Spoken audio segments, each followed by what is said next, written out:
what the bank teller uses to get you your money, right? Yeah. Oh man, that sounds awesome. What else can you put in there? Yeah. It's like almost like a hyperloop in your house, but it just goes up and down.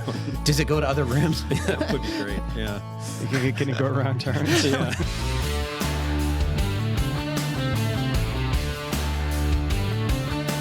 Welcome to the Fine Home Building Podcast, our weekly discussion of building, remodeling, and design topics aimed at anybody who cares deeply about the craft and science of working on houses. This is Senior Editor Patrick McComb. I'm joined by Associate Editor Matt Milham. What up? Threw me off. Rob Watsack, Digital Brand Manager. Hi. Please email us your questions at fhbpodcast@taunton.com. You can find previous podcasts and check out show notes at finehomebuilding.com/podcast. Welcome, gentlemen. Hey, how's it going? We're going to have a good show today. We should dive right into it. Definitely. So we have some feedback regarding our discussion of the most useful, life-changing tools. Mm-hmm. And Doug wrote in to say, although it is not in the same class as modern cordless tools, I have found that I use my Craig pocket hole kit far more than I expected. I bought it in 2004 for cabinet face frames, but I found many other uses for it. It is very helpful when retrofitting existing cabinets or adding fixed shelves. Couldn't agree more. Yeah, that's great. So, when I was mostly working on houses, just doing trim and framing and stuff like that years ago, I never really got the big idea. It seemed kind of like an odd thing to be shooting screws in it. And the like holes that. are ugly. Yeah, Frank, Yeah. But I've worked in cabinet shops a couple of times since then, and they're just indispensable. Yes, they are. Well, nowadays, you can certainly build a lot of stuff without them, but it's just a nice, quick way It's so to fast, put something and they're together. surprisingly strong. I'm always surprised at how strong the connection is. That's what always worried me when I just first saw them, and I was like, "How can that?" Be? Especially since a lot of times you're going cross grain, Or into end grain. into end grain, Yeah. And but they just work. They always seem to be strong every time I've used them. Yeah. What is that kit at, like $150 maybe? Something like that. Yeah. And they've got Money well different, spent. or whatever it is. yeah, and they've got different for it. levels of kits too. Yeah. Like we even had a one that was like we had several that were the pneumatic and electric machines, And they have, that have their own built-in like plunger and drill and Yeah. For more cabinet shop work. yeah, for production work. But for job site stuff, you got the little tiny kits that you can clamp on, or you And got it's the small to like carry around, right? It's like the size of a clarinet case. Yeah. Even the Foreman, the one with the handle, is not A that big deal. Yeah. Yeah. And that's It's like 300, I think. I think it's like 600 maybe. Is it really? It's a little expensive, but it's worth it. If you're doing that It's kind of so work all the fast. time, Yeah. yeah. So, I use this opportunity to bring up, I used my pocket hole jig for a rather unconventional purpose. I used it to fasten a stud to the top plate in what would be an otherwise inaccessible space.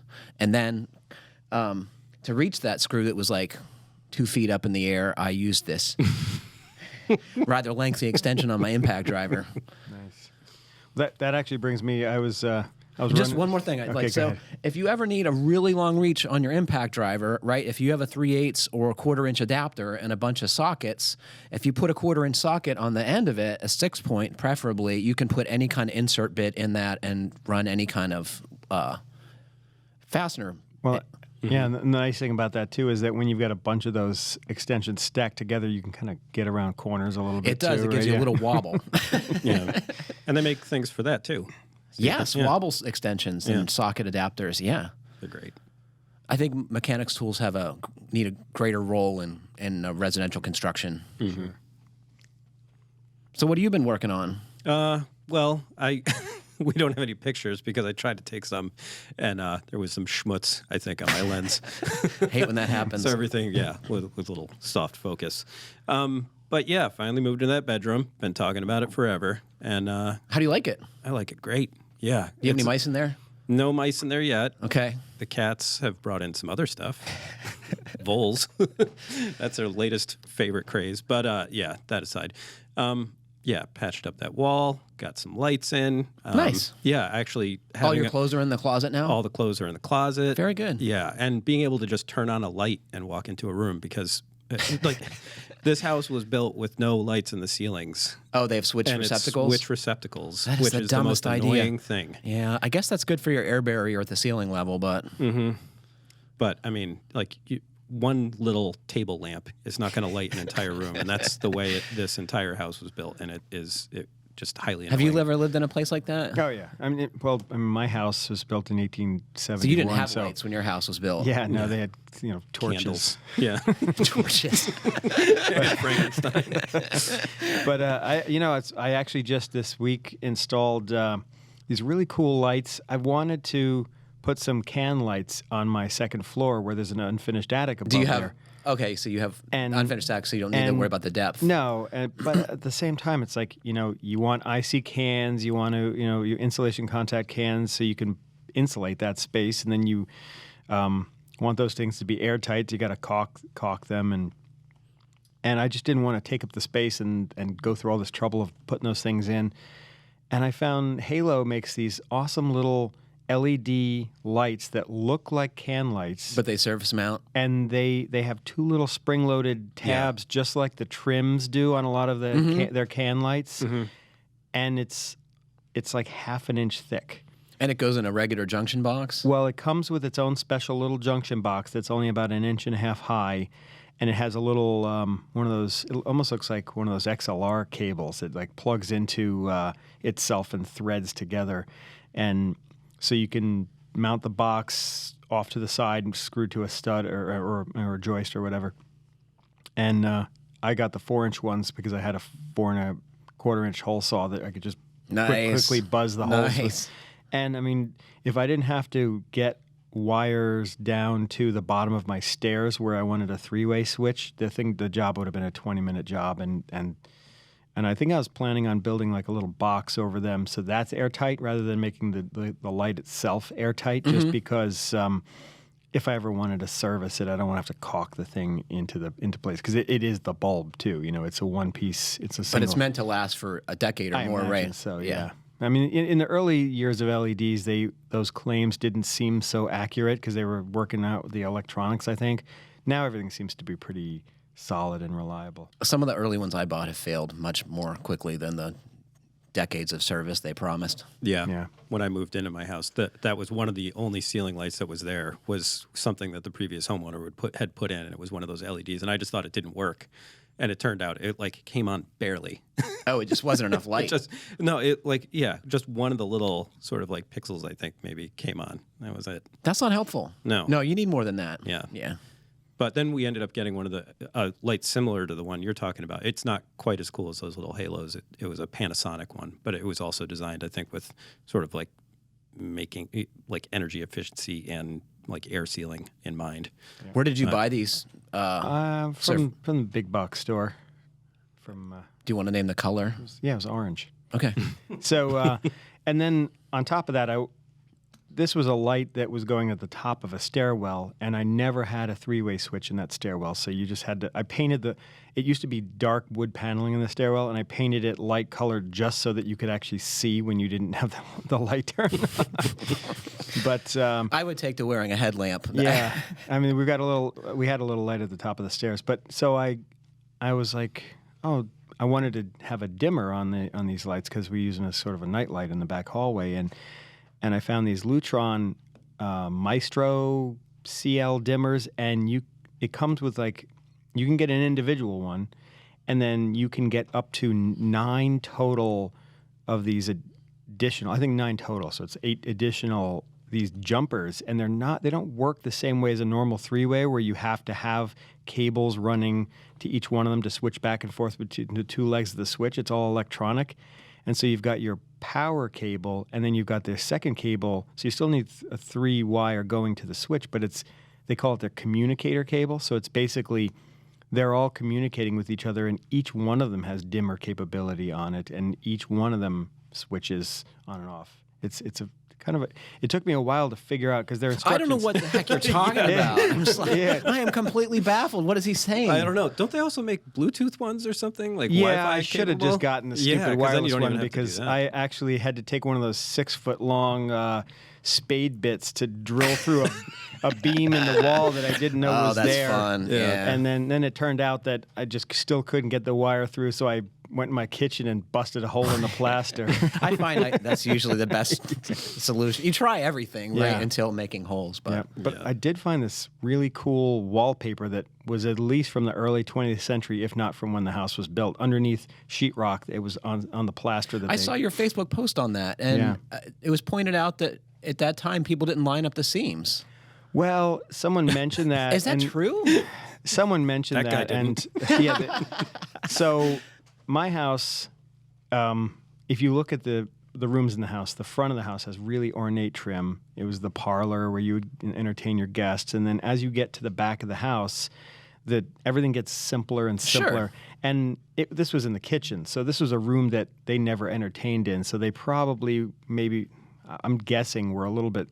They were lazy. Experimenting with their wall hanging. Yeah, they were just a little lazy techniques. back there. It's like, this is just to brighten up the space for the maid who's cooking our meals. So did you expose enough to indicate whether the pattern lines up roll to roll? No, I only had about a 6-inch hole. So if anyone out there can corroborate or disprove the fact that people didn't bother to line up the pattern on wallpaper, I would love to hear from them.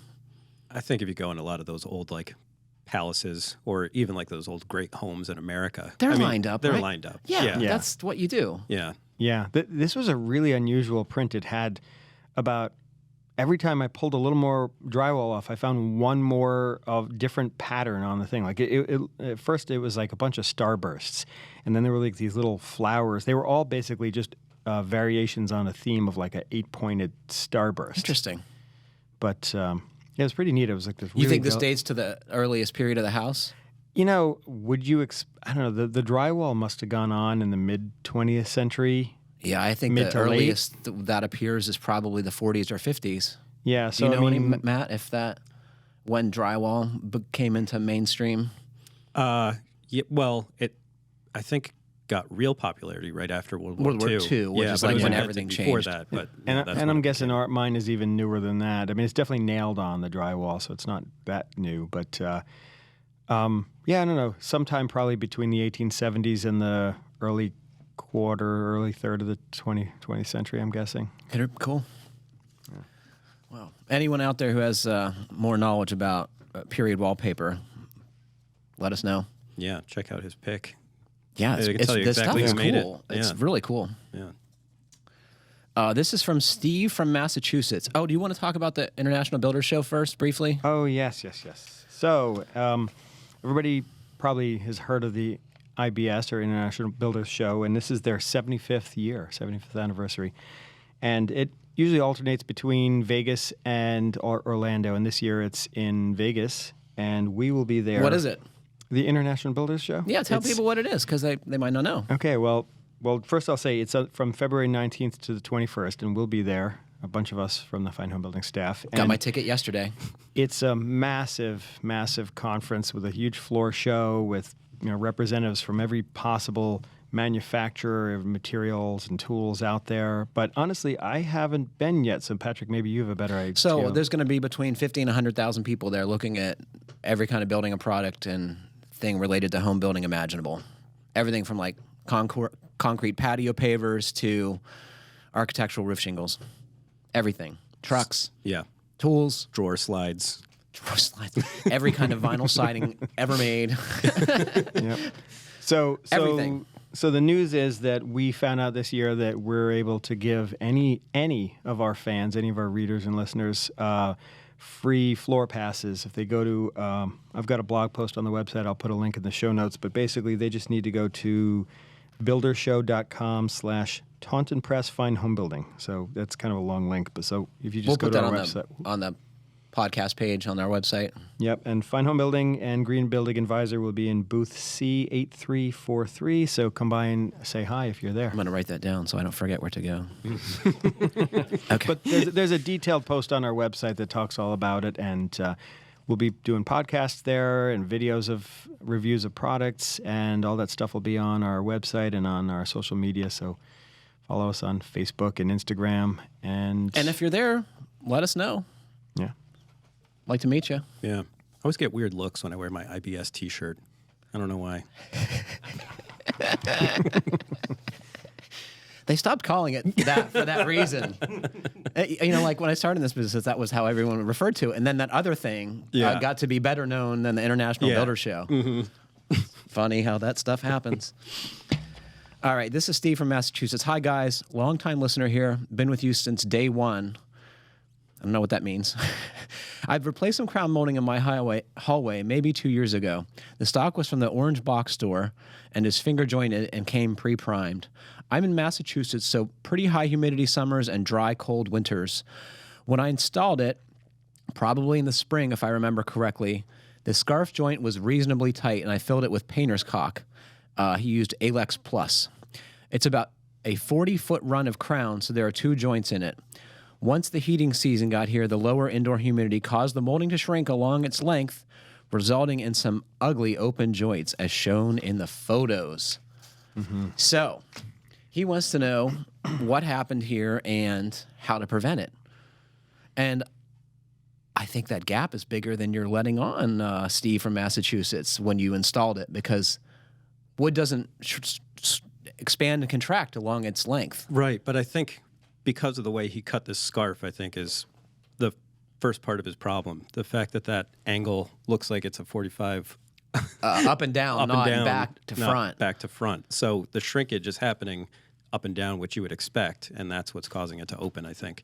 But there's other ways to, sort of like buttress these if you wanted to. You could What's your fix? Biscuit. Yeah? Yeah. You like biscuits. That's my new tool that is my go-to. I just got this thing 3 weeks ago, and I've used it on pretty much every project since then. Is it because of the novelty or because you really like it? I really like it. To me, it's almost easier than the Craig jig. So you would make a butt joint and put a biscuit in it? Because I don't know if you could scarf. I would still do a 20. I would still probably do a 20-degree Can you scarf. set a fence on your biscuit cutter to accommodate that bevel? Yeah. You just go off the back, and then you could use a 0 biscuit and just set the depth to the max, and it'll take care of that gap that you're going to end up with. Okay. Between the joiner and the stock itself. And there's actually a guy years ago. I got this article here, Clayton DeCorn. Oh my God! Yeah, you know this? So he goes way back. Yeah, and he had the same idea I did, but he actually goes one step farther. He then also puts a spline or a little splint on the back of that. Side. Yeah, and sort of glues and staples that as an additional backup. More conventionally, though, you would scarf this with the opposing bevels front to back, not vertically. Not vertically. And then you have a lot of glue surface, long grain glue, and I think that would be a great way to keep it together too. Yeah, and Clayton, he said he uses a 20-20, so a 20 bevel, 20 miter. So it sounds like he uses Does a little both. bit. Yeah. And one thing he points out is that he tries to build it on the ground and then cut and cope it, to fit afterwards. And so you're making this huge long piece of stock and then you're putting it up all at once? Which for a 40-foot run might be a little challenging. And I was thinking I'm wondering how big this freaking guy's house is, right? Yeah. Yeah. 1 room, 40 feet. So, if you're dealing with something in place like this, talking about that little splint on the back there, I mean, the back of most crown molding, unless someone put blocking back there, is hollow. So you might be able to pop one leg of that off, slip a piece of wood back there, pin it with some good glue or good construction adhesive, and then lay the other one back in place and pin that too to get it to be more stable. But like you said, that gap, I'd love to see what it looks like in the summer, because he says it is opening up. And does it close back up? Is what you're asking? Yeah. Alternatively, I would say Bondo. Just fill it with Bondo. Mm-hmm. But if it's moving, Bondo's like the least flexible thing there is. I mean, if it's not going to move, okay, so you do it with Bondo in the winter, so then it has nowhere to go, right? Yeah. You think it'll mushroom out? And then it close in the summer. Yeah, there's enough flexibility in there; it'll just squish. I think I'm going to say, cut a piece out, scarf it front to back, right? Put a backer on it, glue it back together, get on with your life. What do you think? But yeah, certainly cutting it the right angle and fastening it well are the keys. I'm glad you keyed in onto the scarf joint being angled, and that it would affect the opening. Yeah, opening for sure. What next?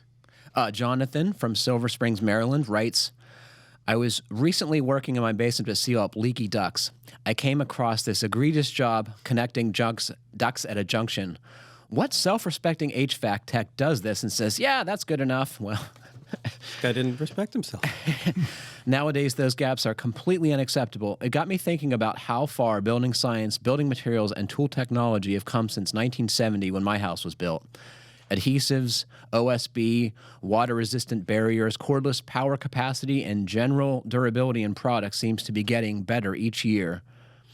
I still hear people say they don't make them like they used to. Is there any truth to this? Do you see areas where building materials or tools have declined in quality? Well, I got strong opinions about this. Yeah, he's just lucky that someone didn't do that one real shortcut where they just slap some sheet metal on the bottom of two joists and turn it into a plenum. Yeah. I see bad HVAC work all the time. Of all the trades, I would say you guys are the sloppiest out there, and get your act together. We're definitely getting some emails this week. Directed all that way. That was Patrick. Yeah. Do you agree? I think that there are a lot of things that were sort of overbuilt in the past. I don't think things were quite as engineered to the same tolerances they have today. They were thinking about cost. Yeah, they weren't cheaping out. They were just building something that they knew would last, and they were, in a lot of cases, I think, overbuilding. And today, I think they spend a lot more time value engineering the heck out of everything. And I was thinking about this last weekend because I was trying to find some brackets. There's a whole bunch of standards on the walls in my garage. But so you're talking these slotted shelf standards that you put a board on. Yeah. Okay. And so I don't have any of the brackets for it. They left the standards, but they took the brackets, I guess. And they're super heavy duty. They seem like they would be fantastic. I looked all over the place online and every store trying to find the brackets, and I just can't find them. And these things are super heavy duty, and I ended up going out and just buying like a bunch of new standards, and I got the heaviest duty ones I could, and they're still like maybe a quarter as heavy duty as the ones that are already on the wall that I haven't taken off yet. Dig it. Yeah. Lumber's definitely worse. Mm-hmm. I mean, like if you cut open an old house and see a Douglas fir stud, they like growth rings are staggeringly close together. They're tight, and in some of the studs that came out of my house, they were quarter sawn.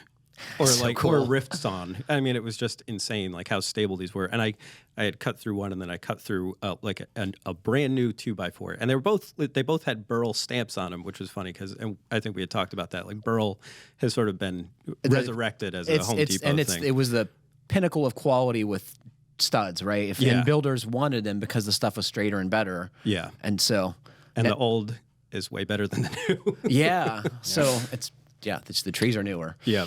But then, when you start getting into tools, so they overbuilt them. They used a lot of heavy materials, and they're certainly trying to make them lighter and more efficient now.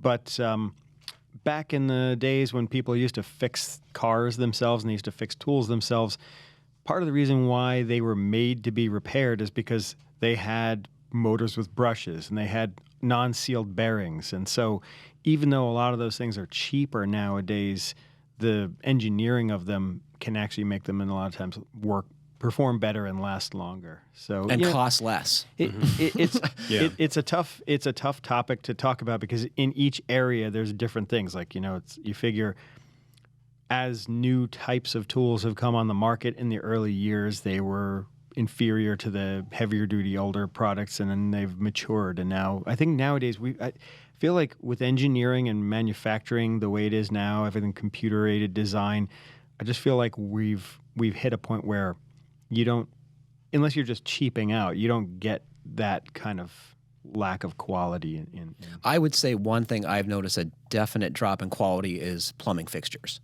Faucets from like the turn of the century are still in service in old homes, and you take them apart and you put a 5-cent washer in it and it works for another decade.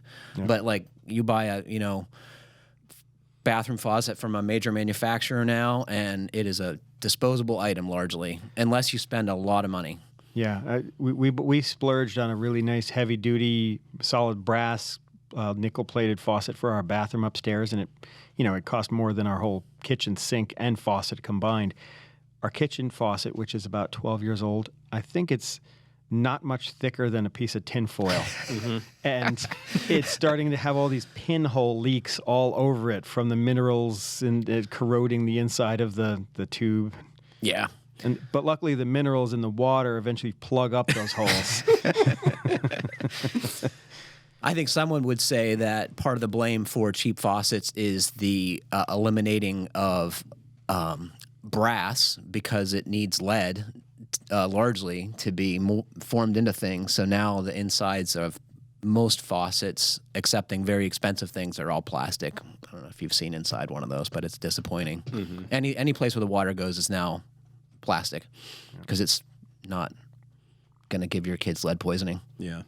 But they have lead-free brass. I just don't know. It's like it's just harder so to much more machine. I expensive. think is the problem. The manufacturing becomes more difficult, is what I've been told. One more thing, though, on that statement that a lot of old-timers say is, like, they don't build it like they used to. Oh, like they don't build houses like they used to. No, they built crappy ones and good ones back then, too. It's just that the good ones are the ones that lasted. Yeah, It's I totally agree. There's been crappy housing forever, and it just doesn't... and often it doesn't need to stick around, right? That's fine. Buildings sometimes need to be consumable. I don't know. They need to be consumable, but some of them need to be knocked down. Yeah. I I think roof shingles are pretty mediocre in modern terms, too. Yeah. Slate. Yeah. Go with Slate. Metal all the way. Yeah. Metal. There you go. Both are good. Tools are light years ahead of what we had, I would say, even since the 70s. Way better. In terms of performance? Performance, cost, Yeah.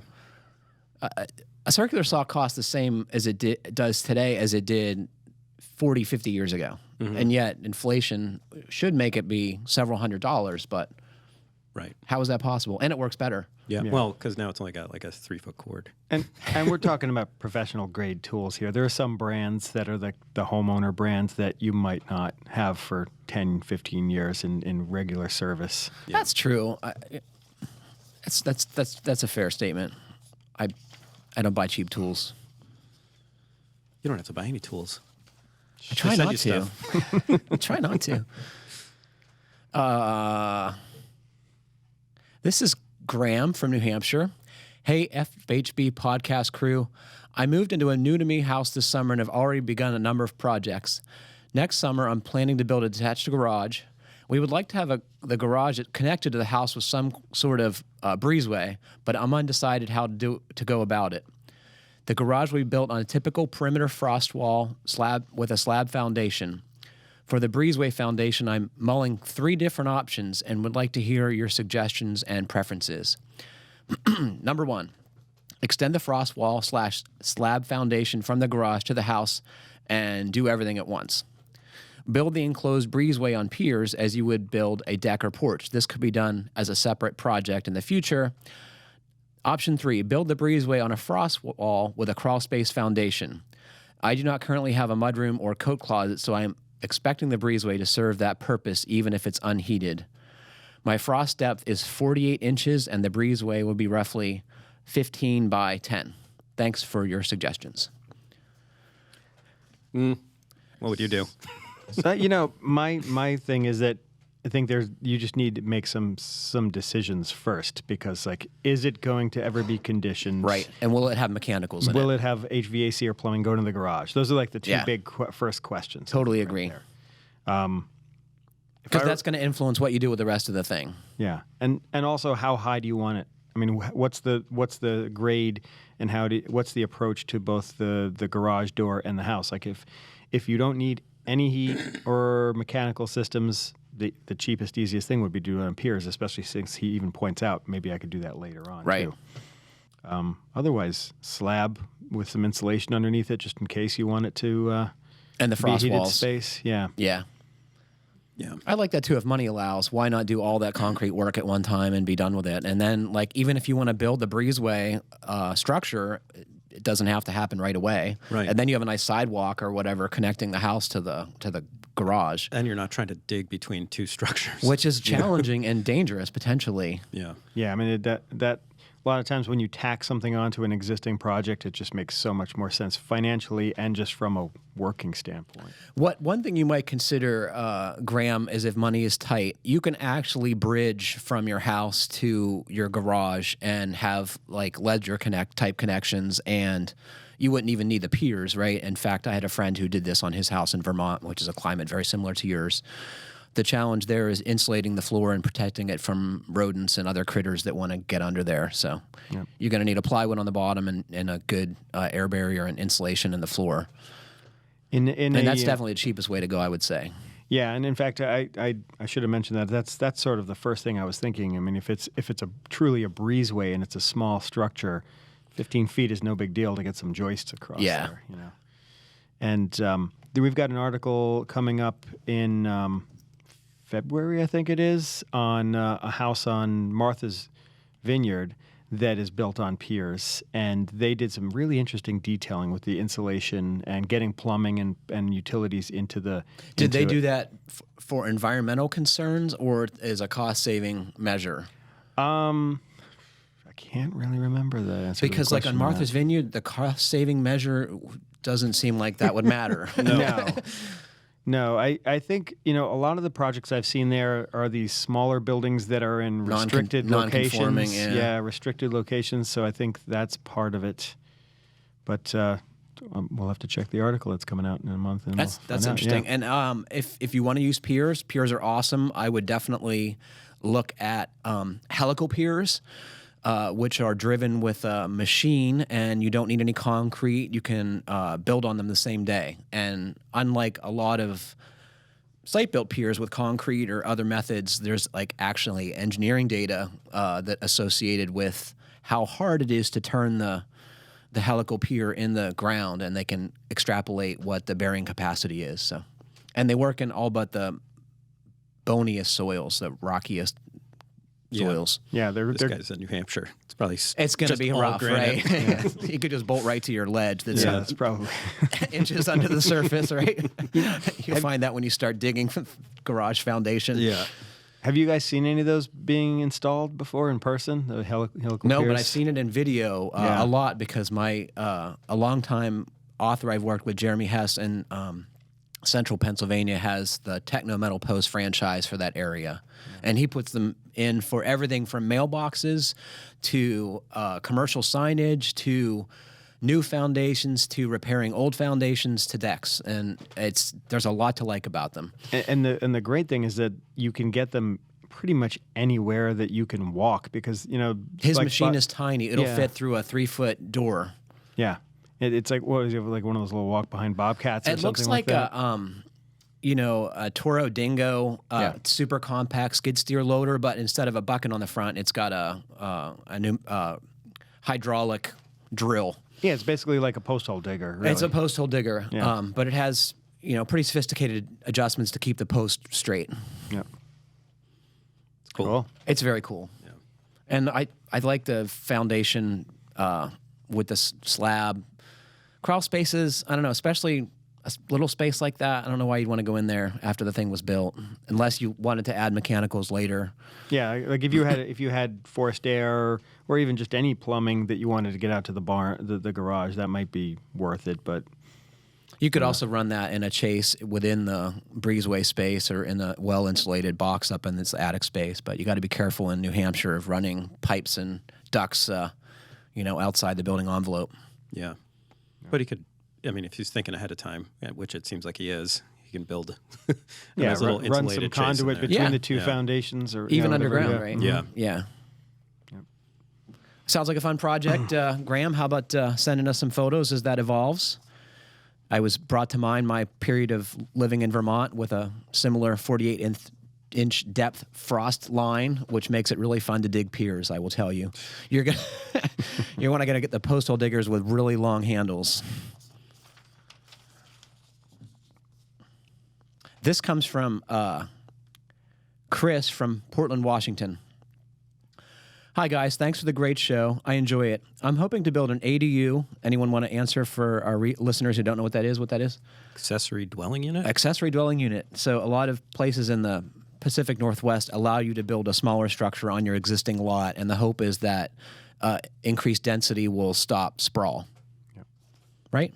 And you figure in the old days you'd have all kinds of mixed use in neighborhoods. We've sort of, with our zoning and building codes over the years, kind of prevented that. Yeah. And a lot of people, just like the people left all the downtown cities, and then now those are some of the most valuable real estate because malls are not the thing anymore. The same thing with this. It's like they're, what do you call that concept in architecture where people New urbanism? New urbanism, yeah.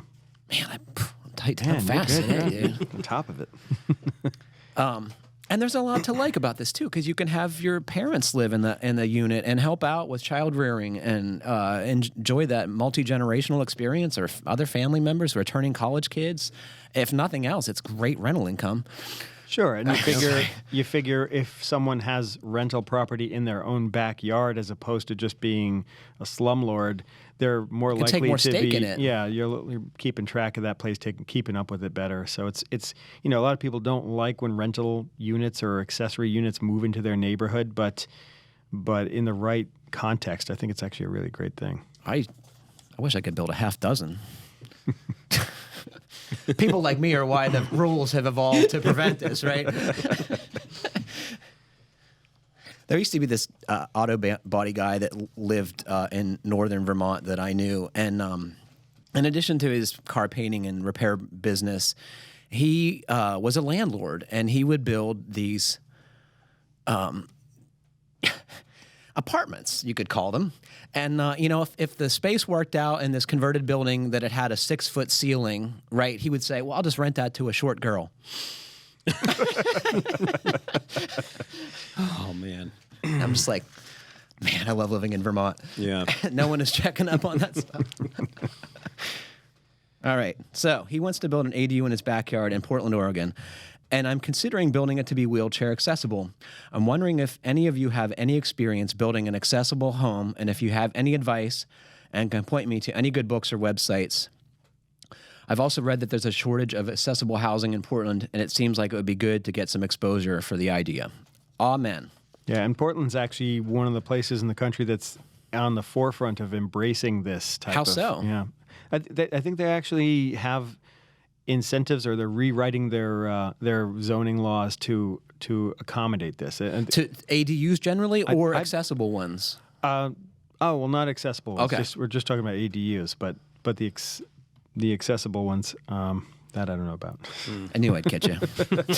See, Patrick's on top of everything. Never built one. I haven't either, but that's not true. When I was working for Habitat, we built one for a lady in a wheelchair with the help of 84 lumber. And the one thing I remember is that it had to be really close to the ground, which is tough to keep materials protected. So you have to do that for sure, especially in Portland where it rains all the time. Yeah, I mean, you can get creative with having sidewalks or decking approaching from a different grade. So a lot of times getting creative with the grade around a building, you can get the building up out of the ground and still have gentle approaches to them. The one concern was if you're building in an existing lot, you're not going to have a lot of room for a snaking ramp or changing directions a bunch of times. So I think you're going to have to keep it low. Yeah. And I know hallways should be like 39 inches wide. Doors should be 36 inches wide. Like 60 inches to swing around in a bathroom. Yeah, and that's where it's our house was different in the other Habitat houses that we built. The bathroom was much bigger, and that's a concern for some people because you lose living space, obviously, in a room that you use relatively little. Yeah. So that article we were talking about on Martha's Vineyard about the house on piers. Yeah. That I see there's a link in the notes for the 3-tiered checklist for aging in place. Yep. And that's a part of the process that this company, South Mountain Company, that's been building really progressive stuff on Martha's Vineyard for decades, came up with this sort of strategy for how they decide, as they've got a lot more aging clients, to make these houses ready to be lived in. Basically integrating design into the houses so they don't feel like a house that was designed for someone with limitations. They're just integrating that into the design in a seamless way. Because it makes a good house, too. Yep. So Wouldn't it be nice to have guests who could, like, if they were in a wheelchair, navigate, all of your house instead of like having to have grandma stay out on the porch? It's a wonderful thing. Sure. And plus, even just from a daily living standpoint, like I wish I had Nice wide hallways. I wish I had the French doors on every floor so I didn't have to squeeze mattresses up narrow staircases when I'm so even for those few times when you need that extra space when you're moving or when you're doing work on the house, just building the house from that standpoint, perspective makes so much sense. So that checklist we actually published. So we should tell folks what this is. So it's an article that appeared in November, I think. It's been on the website since November, and it's accompanying that article about that house that'll be out next month. And it describes how to plan for aging in place in a new build. Yeah. So the whole idea of the 3-tiered checklist is that the sort of first tier is stuff that they try to encourage everyone to include in their houses. Do you remember what some of those things were? No. The wide hallways and doors, I presume, would be something that's very hard to change in the future. Yeah. No, I didn't have a chance to take a look at that. I just saw that in the notes as I was running in the door. But we will have a link to that on the website. And another good resource I found when looking on our websites is a book that was written about 6 years ago by a woman by the name of Deborah Pierce. It's called The Accessible Home, and it's a Taunton book. And each chapter breaks down the design considerations for different spaces or tasks that you do. So it's a real... So it's room by room? Room by room, and focusing on food preparation and focusing on other sort of daily tasks that people have, like hygiene tasks. And they include, I think it says like 25 different examples, so different case studies of different homes in the chapters. So they're not just... It's not just a conceptual book. It's actually a really beautiful design book that shows a lot of examples of these practices in place. What do you guys think about roll-in showers for residential construction? You mean the curbless so showers? So the idea is you're able to go directly from your bathroom space into a shower in a wheelchair or walking without stepping over any curb or whatever. So obviously the floor has to be sloped, so it controls the water when the shower's running. I mean, I think of that's a smart thing, even just from a safety and durability standpoint, just to have a drain in one corner of your bathroom, and if there's water on the floor, you can mop it into the drain. Yeah, totally agree. But from an ease of use standpoint, it certainly makes a lot of sense. Yeah, I think that's one detail I would want in an accessible house for sure. Yeah. I mean, what would the alternative be? Monkey bars?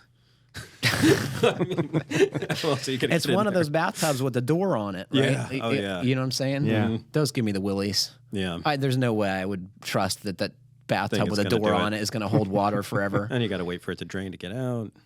Yeah, I presume you do. Yeah. I would make that mistake once. Well, does the door must open in, right? Yeah, it's got to open in, so you're not going to overcome that pressure. You don't think so? I don't know. You think? Oh, we got to try that. You're talking about people with really strong arms. I mean, they're going to be wheeling themselves around. So for all you listeners out there, if any one of you has one of these sitting tubs with a big door on the side of it, How does it work? We want a video of you opening it with like 50 gallons of water in there. Yeah. I think that's something we should ask to do at the Builder Show, because there will be several companies that have these on exhibit, I'm sure. Mm-hmm. And I'd be like, I want to get in, try it out. Yep. I want a demo. So... Okay, so we didn't really give a whole lot of help for specific details for this aging in place or for slab on grade. Mm-hmm. Slab on grade, yeah. Yeah, and I think in Portland that's not an issue, assuming the lot is not too hilly, and that gets you close to the ground and makes for a good, sturdy house. Yeah. Hopefully you're on a flat lot. Yeah, that's the only issue. Otherwise, you're gonna have to come up with something else. And wide hallways, wide doors, light switches at 44 inches, I think, is the suggested height. Same with receptacles. Yeah. I mean, I would almost think about just making, I mean, it's an ADU, so, I mean, space is already probably going to be kind of limited. Yes. Like, just keep it as open as possible. Like, have as few doors, as few hallways as possible. Yeah. So more like a modern open floor plan, like a studio space. apartment. Yeah. And there are lots of manufactured details that you can get that are made specifically for this purpose. Like, have you ever seen those upper cabinets that swing down? Yes. That seems to make a lot I of bet sense. that's inexpensive, but it sure is cool. Yeah. Well, but it's the kind of thing that you need if you're working in a limited amount of space, you know. Yeah. In order to make And so it do you functional. think this Chris should build a 2-story structure? So once again, you're going to have it be limited to a small footprint. So do you only make the first floor accessible, or do you make somehow all of it? Yeah, I don't know. It seems like one that's going to be determined by the site, but you're not going to. I mean, you're going to have to do an elevator if you're going to do a 2-story accessible. I would imagine, right? Something, yeah, or a chairlift, Spiral ramps. ramps take be up so fun. much space. That is the problem, right? Yeah. We learned about a new elevator system that uses vacuum, right? Mm-hmm. And it's supposed to be less expensive than conventional systems. Yeah, it sounds cool. Have you seen this in action? Basically, it's a giant version of what the bank teller uses to get you your money, right? Yeah. Oh man, that sounds awesome. What else can you put in there? Yeah. It's like almost like a hyperloop in your house, but it just goes up and down. Does it go to other rooms? That would be great. Yeah. Can it go around turns? Yeah. Willy Wonka's elevator? So basically, it's a bunch of tubular, airtight sections. Is that how it works? I don't know. I learned about this from Matt Milham, but he's being really cagey. He's like, I don't remember much about it. I barely even looked at it. But it was Where like, is it good looking? Where did you see this? I don't know. Where did this come up? It's I can't even remember. I think it was I on the remember talking about it Jetsons. like The 6 ago. Romans are. It's what, Jeff? The Oh, that's Jetsons. right. The Jetsons. That's right. That's where it came Oh, up. the Romans, the family founders of Taunton Press. I thought you meant like the Romans designed this back in Along with tile, yeah. aqueducts, Yeah. and paved roads. Yeah. Catapults, I think vacuum Justin- elevators. I think Justin might have brought it up. I really can't remember who Oh first yeah, because mentioned he it. said that one of them came into his office. And I mean, like, we're doing this. You It got sounds an like article that. on this. Yeah. Oh, I think it's that's really right. interesting. That's what it was. Yep. And elevators are very expensive. Anything you could do to make it more affordable, I'd say, have at it. Yeah. And from what I gather, it was something like it's a depressurized tube, so that when you reduce pressure, it actually forces the thing to go up. It's almost like you're creating a vacuum rather than forcing it up with air. Right. Yeah. That was my So understanding. do you Yeah. get like 6-foot diameter PVC to put your little elevator module in, or how does this work? I think it's basically it's a modular system that they sell. This company. I mean, Yeah. we're Like I not think they slide the pieces in and then like move them up. Like we're not resistant to talk about things we don't know about. I mean, ever, but this is something we need more info before. yeah, we're gonna have to come back to this in the next podcast. I think, right? when We'll we get know some even photos. less. Yeah. What's that? When we know even less about it. I think that a single level living is a wise choice whenever you can do it. I mean, this is the first house I've ever lived in with one level. I lived in homes with as many as 4, and this is way better. Way better. Yeah, I've got You have 4. 4 if you include the basement and the attic for sure. So our And- basement was living space. So we had a basement, 2 floors, and then, I'm lying. It was 3 stories with an attic. Yeah. So the attic was really not living space, but yeah, my house has the steepest stairs. I can't tell you how many people have slipped or tripped trying to walk up or down my stairs because they're like so those- they're the service stairs in the back. yeah, the service stairs in the back, but even the front stairs are kind of steep. So it's like I'm in my 40s and I'm already getting tired of stairs. If I built a house right now, it would be 2 floors, but it would probably be a ranch with a walkout basement, and the walkout basement would be like I could pull my tractor in there if I wanted to and move stuff around. I would be like a utility space, but yeah, the main living space would definitely be all on one floor. It just makes so much sense. You know, I mean, obviously, if you don't have the real estate, Then it's you a have to problem. do that, It's a yeah. problem, but Then you need an elevator. yeah. I mean, literally, that's the solution, right? Because what else can you do? Ramps take up too much space. You could have staircases with a chairlift, but I mean, Yeah. that's got to be on a new build close to the cost of an elevator, I would guess. Yeah. Do they have dumb waiters for people? They don't call them that. Yeah. That just seems like That's it'd be fun. insulting. Like you get in and you just hand crank that thing up. So I've done that. You actually have your friend operate the dumbwaiter for you. Really? How big were you when you did that? I was a teen. And you fit in there? I was a small teen. He was Webster. Yeah, see, I thought about, I used to have that pool table in my workshop, and my workshop wasn't much bigger than the pool table, so when I actually wanted to do any work, I'd throw a sheet of plywood down on top of the pool table to make a workbench, and I always thought it'd be great to I had a loft above that, just cut a hole the size of that sheet of plywood in the ceiling and get one of those hoists that they use for like lifting your kayak or your cap off your Jeep or something like that. I think you need a heavier duty one than that, but that principle. What some people have done is they've actually taken like Harbor Freight winches. That's what I'm saying. And you need a chain like fall or a hoist. You got like 4 heavy duty pulleys and 4 steel cables, and there are systems like this. You can actually buy these kits for like your garage for raising this. You're not supposed to put people on them, and you're not supposed to probably put a pool table on it. No, well, the pool table would have been under it. Oh, I see. So you were going to lift the plywood only, not the pool table. Yeah, I was like, why not just take the pool table to the ceiling? My thought was that I could have the hole in the ceiling, and if I was working on a piece of furniture, I could literally just hoist it on the workbench, just up out of the way with a flip of a switch, and then just when I was ready to work on it again, I'd flip the switch back down, and it would come back down and sit on my pool table. That sounds awesome. Why aren't we doing that right now? Yeah, and then underneath the workbench that gets hoisted out of the way would be all these lights for the pool table, right? Like LED downlighting. How do you solve the space around the pool table issue? You mean like just walking space? Yeah. Was that an issue? Well, I mean, it wasn't the most practical workshop. I got rid of the pool table. So, how does one get rid of a pool table? It's really difficult. I bet it is. You try to give those things away, and it's hard to find somebody. Was to it a come real and take slate them. pool table? Yeah, it was a really nice slate pool table, and it was getting to the point where. It was like it would be better just to repurpose this soapstone as like countertops or something like that. Is that what slate really is? This pool table was either really dense slate or soapstone. I'm not really quite sure, but it had the same look. I think it was slate, but it was not like slate you picture in like a tile, bathroom tiles. So. What does that weigh? A lot. How thick is it? That's what it was like an inch and a half thick. So presumably that stuff all comes apart, right? To move it. It was the guy put it in the cab of his pickup truck.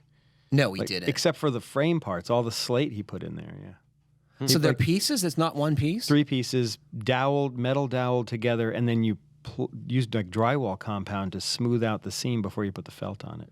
Well, you got to have a really good drywall finisher to fix your pool table, I got to say. Yeah. I'm not that good. Yeah, no. Luckily, this actually was a pool table that belonged to Kevin Ireton. Our former editor. Yeah, and it lived in Andy Engel, another former editor's house for years, and then it lived at my house for like another 10 years. And who did you pawn it off on?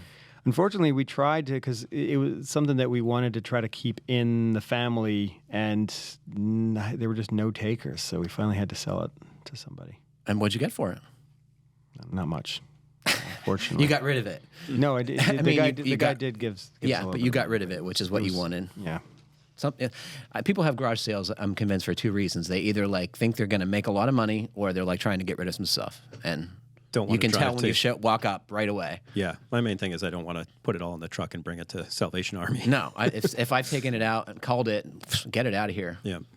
Yeah, garage sales never paid off for me. I'd just take them to the flea market, and I've made my money back on stuff that way. You go to that one in New Milford that's on TV and stuff. The Elephant's Trunk. It's like two miles from my house, and it's that's the place one to that go. they do flea markets. Flip, right? Yeah, that TV show. You see them shooting there all the time. Yeah. I do. Stormville too. It's also close by. Yeah. What's that? Oh it's my another. God. The Stormville fleas are gigantic. So the Elephant's Trunk, which is supposedly the biggest in New England, happens every Sunday that the weather is good throughout the entire year. The Stormville happens on every 3-day holiday weekend throughout the nicer part of the year, and it's in some. How do you put that on a playbill? It's people come from all over the country to go to this thing, and really? It's huge. Like you've been to the one in New Milford, which Many is times. like several acres. This thing is like 20 times the size of that thing. So what do you guys buy at these things when you go there? I buy tools I don't need.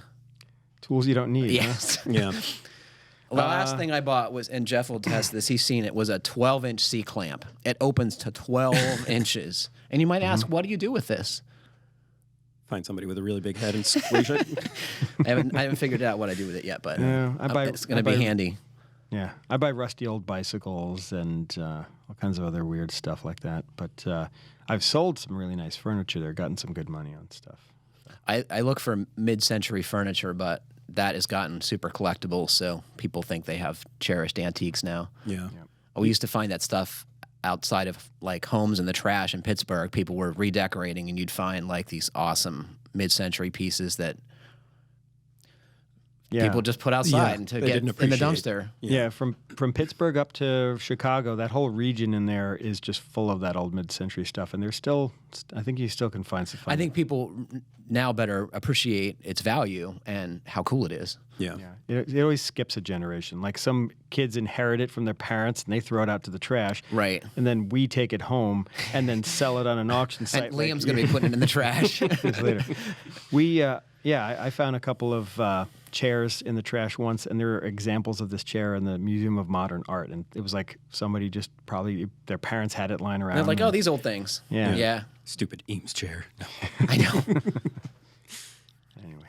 That's one of the ones that we did come across, actually. That's crazy. Eames with a footstool made out of molded plywood. Mm. I don't like the chair, actually, but it's... I don't think they're that great looking, but...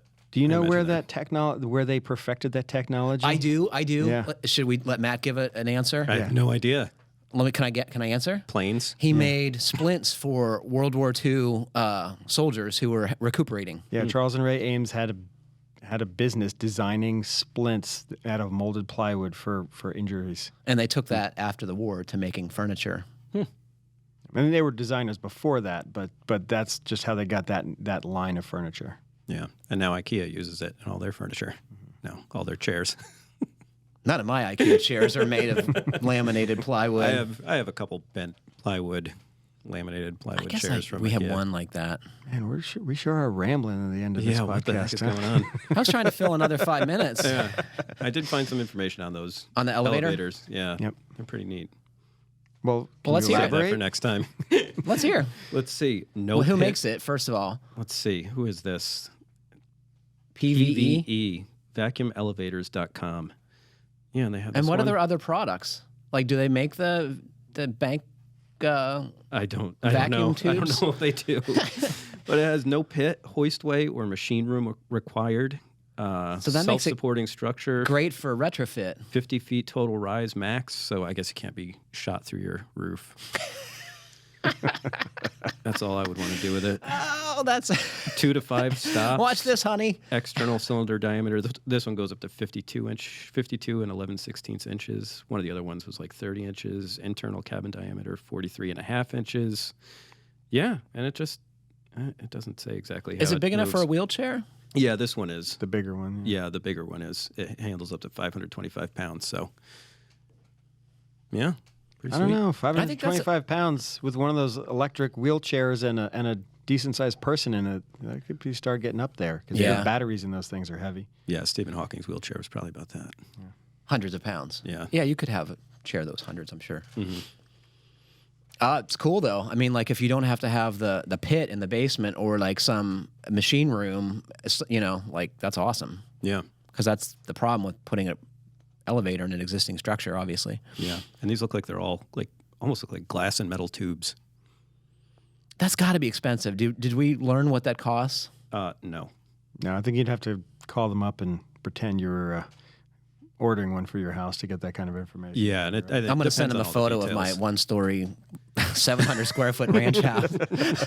I really need to get to the basement more easily. Yeah. I was thinking you were going to use it for cleaning your gutters. If it turned corners, like, I would totally buy one tomorrow. They need to have one of these that just sweeps through the gutters for you, so you don't even have to go up there. Just sends like a little shuttlecock or whatever right through it.